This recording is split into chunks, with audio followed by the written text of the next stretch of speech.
Semana de ouro, essa semana que nos aproximou um pouquinho mais do nosso Senhor Jesus Cristo.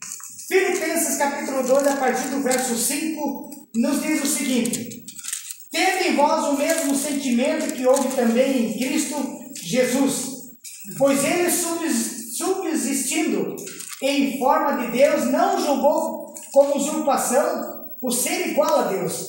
Antes a si mesmo se esvaziou, assumindo a forma de servo, tornando-se em semelhança de homens e reconhecido em figura humana. Assim mesmo se humilhou, tornando-se obediente até a morte, e a morte de cruz. Pelo que também Deus o exaltou sobremaneira e lhe deu o nome, que está acima de todo o nome, para que ao nome de Jesus se dobre todo o joelho no céu, na terra e debaixo da terra, e toda língua confesse que Jesus Cristo é Senhor, para a glória de Deus Pai. Amém? Amém. Louvado seja o nome de Deus. Que Jesus Cristo, o que Ele quer de nós? Que tenhamos os mesmos sentimentos. Sentimento de amor, de compaixão, de piedade, sentimento de igualdade. Ninguém pode ser mais do que ninguém. Somos todos iguais perante Deus. Somos carentes, necessitados da sua grande misericórdia, desse perdão divino que só acontece através dele.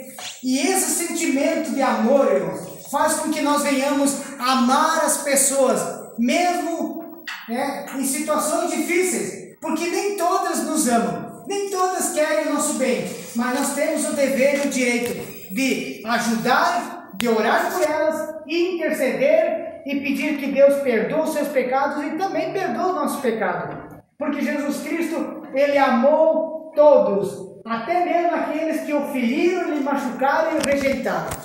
Ali, na ânsia da morte, Jesus disse o quê? Pai, perdoa-lhes porque não sabem o que fazem. Então, meus irmãos, muitas vezes nós somos perseguidos ou passando por algumas dificuldades, porque o inimigo usa os fracos na fé, pessoas que dão espaço para ele, para que essas pessoas venham nos atingir. O inimigo ele não vai trabalhar diretamente para me atingir, mas ele usa pessoas para ofuscar a minha fé. Ele usa pessoas para ofuscar a fé de vocês que estão me assistindo. E assim, muitas vezes a gente fica assim, com uma certa tristeza e com espírito até de vingança por aquela pessoa, mas não é aquela pessoa exatamente, é o inimigo que usa essa pessoa. E quando nós oramos por essas pessoas, a gente acaba quebrando essa corrente que está contra nós. Por isso que a Bíblia diz: tende em vós o mesmo sentimento que houve em Cristo Jesus. O sentimento de Jesus, meus irmãos, era perdoar, era restaurar, era dar vida, era dar esperança. O sentimento de Cristo é nos salvar, porque Ele é o mantenedor, Ele é aquele que nos redime e aquele que nos salva. E quando a gente olha para as pessoas com amor, com carinho, com devoção, a gente também quer que essas pessoas sejam salvas por Jesus. Por isso, meus irmãos, que esse sentimento, ele é um todo em nossas vidas. Agora, se eu tiver um sentimento de mágoa, rancor, vingança, um espírito violento, se eu não quero o bem de ninguém, se eu não oro por ninguém, se eu concentro a minha vida só no meu bel prazer, só na minha satisfação própria, e o restante que se vire conforme pode, é esse o espírito de Cristo? É esse o sentimento de Cristo?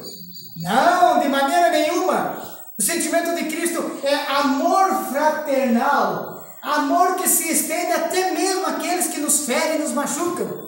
Mas o mundo nos ensina, entre aspas, as coisas carnais, que se alguém te ferir, tu vai lá e fere 2 vezes mais, para que ele aprenda a não te ferir mais. Então, violência gera violência, mágoa gera mágoa, ressentimento gera ressentimento. E Jesus pede que nós devemos lidar com essas pessoas com brandura. Mas como é que a gente vai resistir a essa situação? Se eu, meu querido irmão e amigo, se eu estiver fortalecido na fé, eu vou ter essas condições. Mas se eu não estiver fortalecido, estiver fraco na fé, ou simplesmente a vida religiosa é apenas na aparência, aí eu não vou conseguir. Porque se Jesus está em mim, eu sou uma nova pessoa, eu sou um novo ser. Aí é Jesus, através de mim, falando aos corações e perdoando aqueles que nos machucam, aqueles que nos magoam. Por isso, irmãos, que a igreja de Cristo, ela precisa estar unida. Ela precisa buscar uma união de ideias, de conselhos, de atitudes. Porque quando a igreja estiver unida, o Espírito Santo do Senhor, Senhor, ele trabalha livremente em cada coração. Mas se eu estiver aqui com ressentimento, com mágoa, ele não vai conseguir fazer aquele trabalho que ele queria fazer. Porque eu vou chegar na igreja, eu vou ouvir os hinos, vou cantar os hinos, vou ouvir a mensagem, mas eu vou sair dali quase que se nada aconteceu. Mas se eu chegar aqui com desejo, com vontade de ouvir a mensagem e permitir que Deus faça a obra no meu coração, eu vou sair daqui radiante, feliz, porque eu não só tive um encontro com os irmãos, mas eu tive um encontro com o meu Senhor Jesus. Amém, irmãos? Amém. Que Jesus Cristo está aqui presente, através do Espírito Santo. Ele está falando a cada coração e ele diz: filho meu, filha minha, eu quero que tu tenha um sentimento de amor, um sentimento de estar mais próximo de mim, um sentimento de perdão, de compaixão, porque a igreja de Cristo é o único meio que Deus tem nessa terra para representar o seu caráter sagrado, o seu caráter divino. Irmãos amados, a igreja não deve estar aqui como um enfeite, como simplesmente algo que está ali aparentemente. Não, a igreja ela está aqui para ser um instrumento poderoso nas mãos do Senhor, para mostrar ao mundo que ainda com Jesus existe amor, salvação, existe fé, existe esperança. E Deus vai usar eu, vai usar vocês, vai usar vocês que estão me assistindo. A mensagem também deve tocar em teu coração, que nós sendo testemunhas vivas, quantas pessoas nós vamos atrair aos pés de Cristo? Mas nós temos que nos disponibilizar, estar diante dele e dizer: Senhor, usa-me, faça-se a tua vontade no meu coração.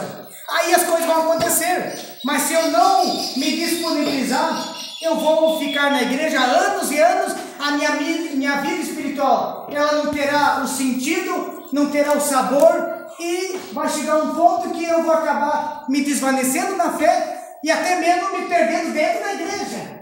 Porque estar na igreja não significa estar salvo, é um passo gigantesco, mas estar na igreja eu tenho que ser uma testemunha viva do Evangelho, eu tenho que ter uma renovação espiritual, cada dia, para que eu possa um dia vivenciar o céu por inteiro, o céu diante de uma grande e de uma eternidade que Ele tem para cada um de nós. E o verso 6 diz assim que Jesus Cristo, irmãos, Ele não quis ser igual a Deus, Ele se tornou um homem, um ser humano, Ele não quis